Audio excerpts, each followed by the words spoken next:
Welcome to ISL Enabled Virtual Lab of CSIR. अब हम समझते हैं टेलीस्कोप्स के बारे में। सबसे पहले पार्ट है हमारा वो टेलीस्कोप्स के पार्ट्स। पहला पार्ट है हमारे पास फाइंडरस्कोप। हमारे पास 3 डिफरेंट टाइप के लेंसेज हैं। पहला है 3x बार्लो, दूसरा है 10 mm का आईपीस और तीसरा है हमारे पास 25 mm का आईपीस।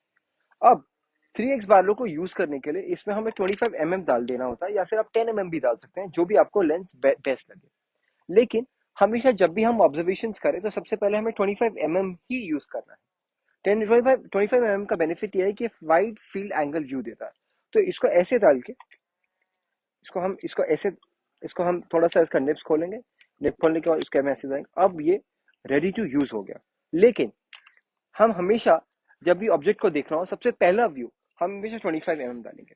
अब हमें 25 mm का ये जो आई पीस आपको इस तरह दिख रहा है, यहाँ डालना होता है हमें लेंस और फिर इसको टाइट कर देना होता है और इसको कहते हैं फोकसर, जिससे हम ये टेलीस्कोप ऑब्जेक्ट फोकस होता है, इसको कहते हैं फोकसर। एक और पार्ट है हमारे पास टेलीस्कोप को जिसको हम कहते हैं सोलर फिल्टर। इससे हम देखते हैं सन। अब हमारे पास है रेड डॉट फाइंडरस्कोप। इसके आगे एक सफेद कलर की पट्टी होती है जिसको हम खींच देते हैं तो ये चालू हो जाता है। अब हम इसको यहाँ पे ऐसे करके डालेंगे और थोड़ा सा आराम से पुश करेंगे। यहाँ पे हमारे पास उसका ऑन एंड ऑफ बटन होता है। इसका काम, अगर आप इसका नाम देखें तो इसका नाम है फाइंडरस्कोप, मतलब ऑब्जेक्ट को फाइंड करने वाला कोई स्कोप। अब हम इसको, अगर यहाँ पे आप देखेंगे तो यहाँ पे ऑफ और ऑन लिखा होगा और इसके अंदर बैटरी होता है, बैटरी से इसको अगर आप पूरा खींच देंगे तो ये ऑन हो जाएगा और जैसे ही ऑन होगा तो इसके ऊपर से रेड कलर की लेजर निकलेगी। अब हम समझते हैं कि टेलीस्कोप को यूज कैसे किया जाता है। सबसे पहली बात यह है कि टेलीस्कोप को, इस पार्ट को हम कहते हैं आईपीस, जहां से देखा जाता है इसको कहते हैं, और इस नॉब को जिसको मैं घुमा रहा हूं उसको कहते हैं फोकसर, जिससे ऑब्जेक्ट की शार्पनेस और वो बेटर व्यू दिखे, उसको हम शार्प इमेज कर सकें, इसलिए हम इसको फोकसर कहते हैं, जिससे फोकस बेटर हो।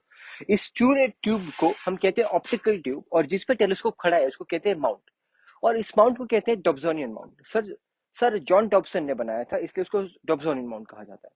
टेलीस्कोप के पीछे इस साइड पे हम जो चीज होती है उसको कहते हैं हम प्राइमरी मिरर, और आगे एक मिरर होता है उसको कहते हैं secondary mirror. Light primary mirror से हिट होकर सेकेंडरी मिरर पे आती है और यहाँ पे हम लेंस डाल के उसको मैग्नीफाई करके देखते हैं। टेलीस्कोप को आप हमेशा कहीं ऑब्जेक्ट देखना है तो आप पहले उसको ऐसे पकड़िए, राइट। ऐसे पकड़ने के बाद यहाँ से रेड डॉट ऑन करिए और रेड डॉट से आप ऐसे देखिए। रेड डॉट से जब आप देखेंगे तो उस ऑब्जेक्ट को उस रेड डॉट से मिलाइए जिसको आपको देखना है। फॉर एग्जाम्पल मून देखना है तो आप मून को ऐसे रेड डॉट पे लीजिए और रेड डॉट पे मिलाइए। मिलाने के बाद आसपास इस फील्ड में मून आ जाएगा और मून आपके यहाँ पे विजिबल होगा। अगर विजिबल नहीं है, थोड़ा सा ऊपर नीचे स्लाइटली अप डाउन करिए और आपको विजिबल हो जाएगा। या कोई भी ऑब्जेक्ट मून के अलावा, कोई स्टार, कोई प्लैनेट, कुछ भी आपको ऐसे दिख सकता है। फिर आप उसको फोकस करके करिए। अगर टेलीस्कोप ज्यादा हिल रहा है तो आप इसको टाइट करिए, धीरे धीरे इसको टाइट कर दीजिए, टेलीस्कोप की मूवमेंट कम हो जाएगी। अगर ये नीचे का पार्ट घूम रहा है तो नीचे वाला जो दिया गया है हमें, ये वाली ट्यूब, इसको आप टाइट करिए। ऐसे हमें पता चलेगा कि टेलीस्कोप कैसे चलता है। प्रैक्टिस करते रहिए और आपको धीरे धीरे आ जाएगा। Thank you.